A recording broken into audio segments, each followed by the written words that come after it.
Bienvenue dans l'univers d'Izanzur, où nous ne faisons pas que rapporter les nouvelles. Nous révélons les couches de pouvoir, de silence et de trahison qui se cachent derrière. Aujourd'hui, nous vous emmenons profondément dans les forêts de l'Est du Congo, où le retour de l'Ouganda pourrait déclencher une réaction en chaîne dangereuse. Une réaction qui risque de raviver un feu de la taille d'un génocide. Restez avec nous. Ce n'est pas juste une histoire. C'est un avertissement. Rapport complet d'actualité. Retour de l'Ouganda au Congo. Guerre contre le terrorisme ou manipulation ethnique. D'après The Economist, les rapports de l'ONU et le contexte historique, juillet 2025. Dans l'ombre des montagnes Virunga, l'Ouganda envoie à nouveau ses soldats à travers la frontière en République démocratique du Congo. L'explication officielle est familière. Lutter contre le terrorisme, chasser l'ADF, les forces démocratiques alliées, un groupe islamiste brutal, connu pour ses massacres, enlèvements et raids transfrontaliers. Mais derrière cette explication se cache une tempête de suspicion. Selon les enquêteurs de l'ONU, l'Ouganda a discrètement doublé sa présence militaire dans l'est du Congo, notamment dans les provinces instables du Nord, Kivu et de l'Ituri. Pas d'annonce grandiose, pas de briefing de presse, pas de débat parlementaire, juste des soldats sur le terrain et le silence de Kinshasa. Pourquoi le secret? Que fait réellement l'Ouganda au Congo? Et pourquoi maintenant? Une histoire sanglante qui se répète? Ce n'est pas la première fois que l'Ouganda entre au Congo. À la fin des années 1990, l'Ouganda était profondément impliqué dans la Deuxième Guerre civile du Congo. Un conflit qui a impliqué au moins 6 pays africains et a causé plus de 5 millions de morts. Dans la région de l'Ituri, les forces ougandaises se sont alliées au groupe ethnique EMA, fournissant des armes, une formation et un soutien logistique. Leurs ennemis? Les Landus, principalement des agriculteurs, qui ont finalement formé des milices en représailles. Ce qui a suivi a été l'un des conflits ethniques les plus sanglants de l'histoire moderne de l'Afrique. Massacres, décapitations, villages brûlés, enfants forcés dans des milices, des communautés entières anéanties, et à travers tout cela, l'Ouganda a été accusé non seulement d'avoir choisi des camps, mais aussi d'avoir alimenté le feu.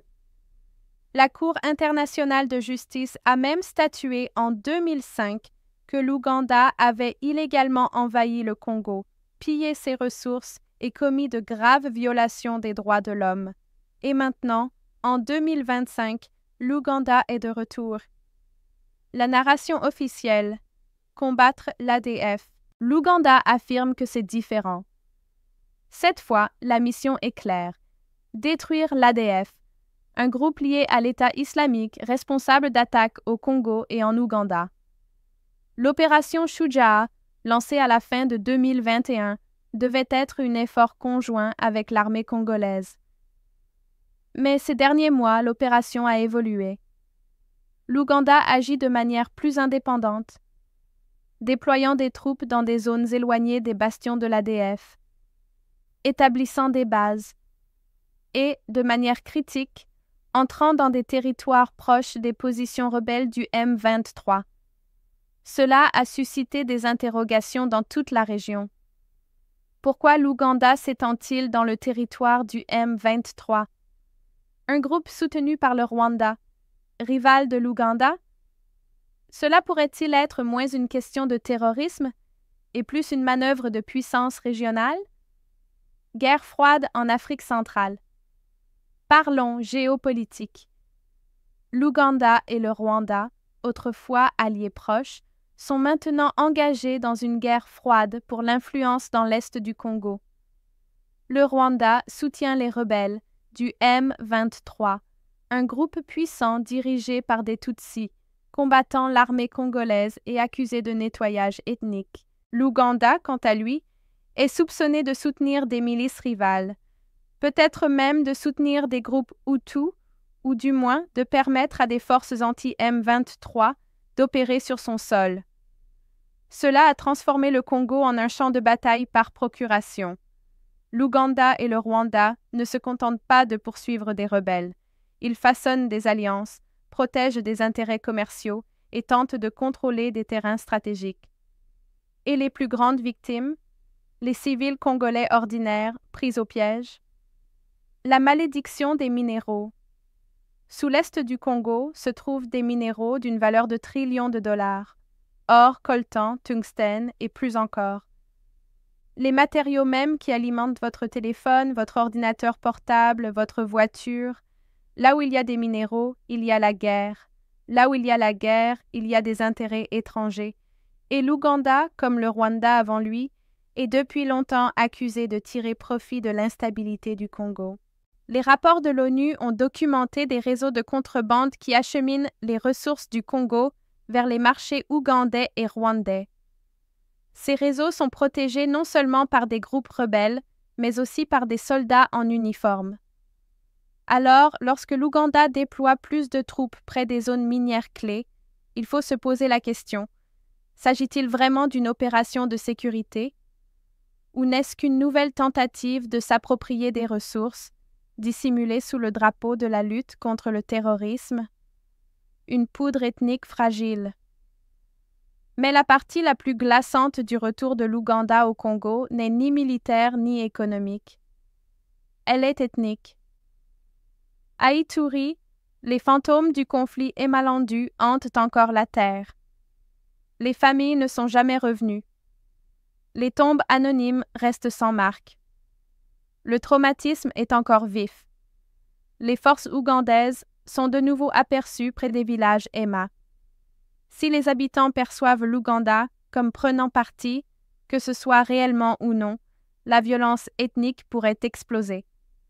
Une seule erreur, un seul affrontement local, une intervention biaisée, et la région pourrait replonger dans un cauchemar génocidaire. Les activistes sur le terrain appellent à la prudence. Ils connaissent les signes. Ils ont déjà vu cette histoire. Que se passe-t-il si le feu se propage? Ce conflit n'est pas seulement un problème congolais. Si l'Ouganda et le Rwanda intensifient les tensions, cela pourrait déclencher une guerre régionale. Soudan du Sud, Burundi, Tanzanie, tous observent. Les réfugiés sont déjà en déplacement. Les groupes humanitaires avertissent d'une crise de déplacement massive. Pendant ce temps, le gouvernement congolais semble divisé. Le président Tshisekedi fait face à une crise électorale. Son armée est à bout de souffle. Et la confiance dans les alliés étrangers s'effondre. Avec plusieurs groupes armés, une gouvernance faible et une peur ethnique profondément enracinée, une seule erreur étrangère pourrait tout faire basculer. Le monde regarde le Congo à travers les gros titres. Mais ici, à l'univers Izanzur, nous écoutons les cris sous les gros titres. Ce n'est pas seulement une lutte contre les rebelles. C'est une bataille pour la vérité, pour l'histoire et pour qui a le droit de définir la paix en Afrique. L'Ouganda peut dire qu'il vient pour aider. Mais le Congo a déjà entendu ses promesses. Si cette histoire vous tient à cœur, aimez, commentez et partagez-la. Abonnez-vous à l'univers Izanzur et ensemble faisons briller la lumière dans les endroits les plus sombres. Parce que dans un monde plein de silence, l'univers Izanzur parle. Vérité, mémoire, résistance.